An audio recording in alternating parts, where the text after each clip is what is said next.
Artificial intelligence বা AI এমন একটা প্রযুক্তি যা আমাদের পৃথিবীকে আমাদের চারপাশের সব কিছুকে আমূল বদলে দিচ্ছে।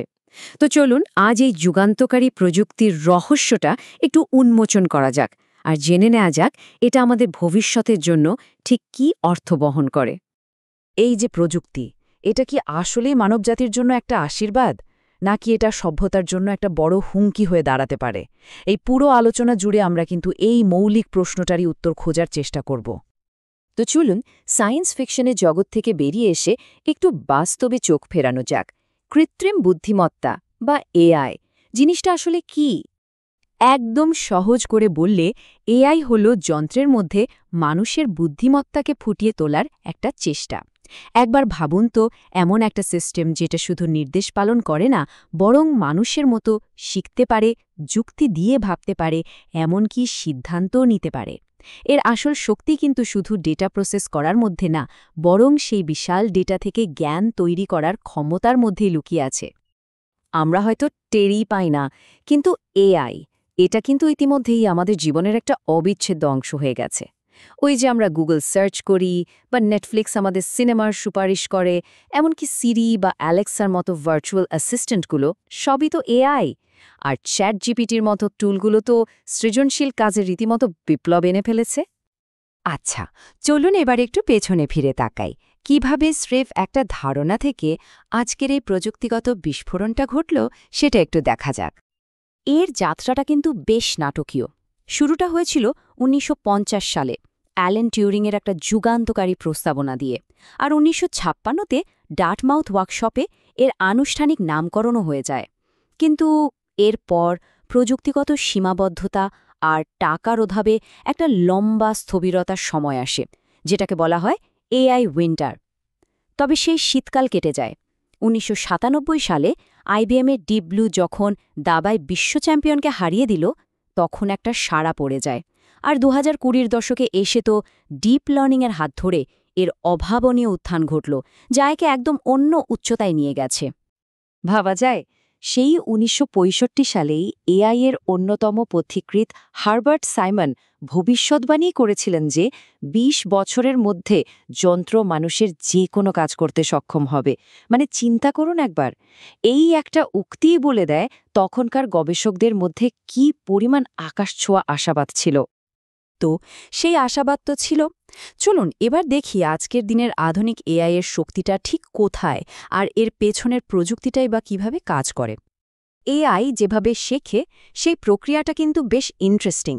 প্রথম ধাপে এটা ইন্টারনেট বা অন্যান্য সোর্স থেকে বিশাল অংশ পরিমাণ ডেটা গোগ্রাসে গেলার মতো করে নেয়।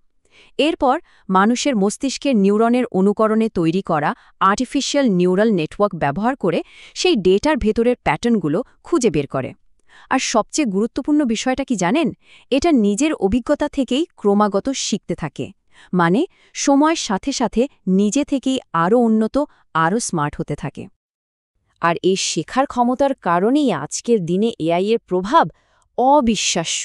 স্বাস্থ্যসেবায় রোগ নির্ণয় থেকে শুরু করে কৃষিক্ষেত্রে ফসল উৎপাদন বাড়ানো, ব্যবসা বাণিজ্য, বিনোদন, এমন কোনো ক্ষেত্র খুঁজে পাওয়াই মুশকিল যেখানে এর শক্তিশালী উপস্থিতি নেই। একটা অসাধারণ উদাহরণ দিই, স্বাস্থ্য খাত। এআই এখন ডাক্তারদের ক্যান্সারের মতো মারাত্মক রোগ শনাক্ত করতে সাহায্য করছে, আর সেটা আগের চেয়ে অনেক অনেক দ্রুত এবং নির্ভুলভাবে। ভাবুন তো, এটা লক্ষ লক্ষ মানুষের জীবন বাঁচানোর সম্ভাবনা তৈরি করেছে। এই তো গেল সম্ভাবনার কথা, কিন্তু যে কোনো শক্তিশালী প্রযুক্তিরই তো একটা উল্টো পিঠ থাকে, তাই না? চলুন এবার আলোচনার সবচেয়ে গুরুত্বপূর্ণ অংশে প্রবেশ করা যাক, এআই এর সম্ভাবনা বনাম এর সাথে জড়িয়ে থাকা বিপদগুলো। এই তো একটু আগে আমরা স্বাস্থ্যসেবায়ের জীবন বাঁচানোর ক্ষমতার কথা শুনলাম, কিন্তু ঠিক এর উল্টো দিকে স্টিফেন হকিংয়ের মতো কিংবদন্তি বিজ্ঞানীরাও কিন্তু সাবধান করে গেছেন। তাদের মতে এই প্রযুক্তির যদি অপব্যবহার হয়, তাহলে তা মানব সভ্যতার জন্য একটা বড় হুমকি হয়ে দাঁড়াতে পারে। চাকরির বাজার নিয়ে যে ভয়টা, সেটা হয়তো সবচেয়ে বাস্তব। আর এটা সত্যি যে ডেটা এন্ট্রি বা হিসাব রক্ষণের মতো কিছু রুটিন কাজ স্বয়ংক্রিয় হয়ে যাচ্ছে। কিন্তু মুদ্রার আরেকটা পিঠও আছে। এই একই প্রযুক্তি আবার AI specialist, data security analyst বা রোবটিক্স ইঞ্জিনিয়ারের মতো একদম নতুন আর হাই স্কিল্ড পেশা তৈরি করছে। সুতরাং এটাকে চাকরির অবসান না বলে বলা ভালো, এটা এক ধরনের রূপান্তর। চাকরি ছাড়াও এর সাথে কিন্তু কিছু গুরুতর নৈতিক প্রশ্নও জড়িয়ে আছে। যেমন ধরুন, অ্যালগরিদমের পক্ষপাতিত্বের কারণে ভুল বা অন্যায় সিদ্ধান্ত, আমাদের ব্যক্তিগত তথ্যের গোপনীয়তা, ডিপফেকের মাধ্যমে ভুয়া খবর ছড়ানো, আর সবচেয়ে ভয়ের বিষয় হল স্বায়ত্তশাসিত মারণাস্ত্র তৈরি বা পুরো সিস্টেমটা মানুষের নিয়ন্ত্রণের বাইরে চলে যাওয়ার আশঙ্কা। এই ঝুঁকির গভীরতাটা বোঝানোর জন্য প্রযুক্তি জগতের অন্যতম প্রভাবশালী ব্যক্তিত্ব ইলন মাস্কের একটা কথাই যথেষ্ট। তিনি বলেছেন, কৃত্রিম বুদ্ধিমত্তার মাধ্যমে আমরা আসলে শয়তানকে ডেকে আনছি। মানে তার মতে আমরা এমন এক শক্তিকে জাগিয়ে তুলছি যা হয়তো একসময় আমাদের নিয়ন্ত্রণের বাইরে চলে যেতে পারে। আচ্ছা, এত সব ঝুঁকি আর আশঙ্কার কথা তো শুনলাম, তার মানে কি বিশ্ব থেমে আছে? একদমই না। চলুন দেখি এই শক্তিশালী প্রযুক্তিকে ঠিক পথে চালানোর জন্য বিশ্বজুড়ে কী ধরনের পদক্ষেপ নেওয়া হচ্ছে। একটা বড় ইতিবাচক দিক হল এর নিয়ন্ত্রণের জন্য বিশ্বজুড়ে আলোচনা কিন্তু শুরু হয়ে গেছে। যেমন ধরুন ২০২৪ সালের ফ্রেমওয়ার্ক কনভেনশনে ৫০টিরও বেশি দেশ একসাথে স্বাক্ষর করেছে। তারা একমত হয়েছে যে এআই এর উন্নয়ন এমনভাবে করতে হবে যেন তা মানবাধিকার এবং গণতান্ত্রিক মূল্যবোধকে সম্মান করে। প্রযুক্তিকে সঠিক পথে রাখার জন্য এটা কিন্তু একটা বিশাল পদক্ষেপ। আর একদিকে যেমন ঝুঁকি নিয়ন্ত্রণের চেষ্টা চলছে, তেমনি এর বিশাল সম্ভাবনা দেখেই বিশ্বজুড়ে বিনিয়োগের জোয়ার এসেছে। একটা উদাহরণ দিলেই বুঝবেন।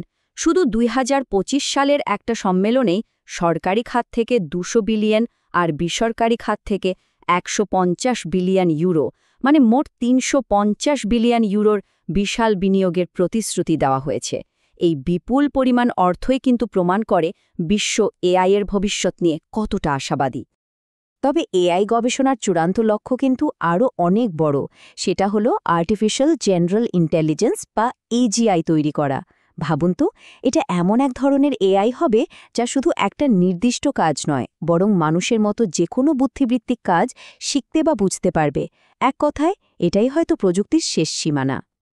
তো সব শেষে একটা মৌলিক প্রশ্ন আমাদের সবার সামনে এসে দাঁড়ায়। এই যে প্রযুক্তি, এটা কি আমাদের নিয়ন্ত্রণে থাকবে, নাকি একসময় আমরাই আমাদের সৃষ্টির দ্বারা নিয়ন্ত্রিত হব? উত্তরটা হয়তো ভবিষ্যতই বলে দেবে।